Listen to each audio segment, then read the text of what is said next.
Hi, this is Patty's Southern Kitchen. I am having some delicious leftovers. And as all of you know, the second day around, the seasonings have gone through the food and the flavorings, and it is even better than the first day.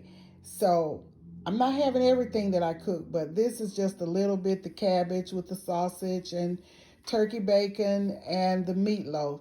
And I made myself a mocktail.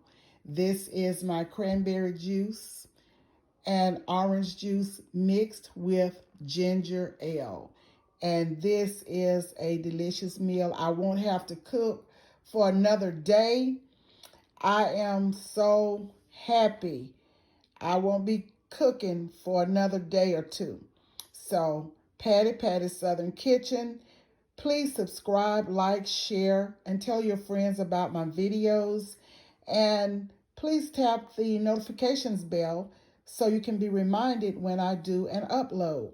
Thank you so much for subscribing, liking, and sharing my page. I will talk to you soon. Goodbye.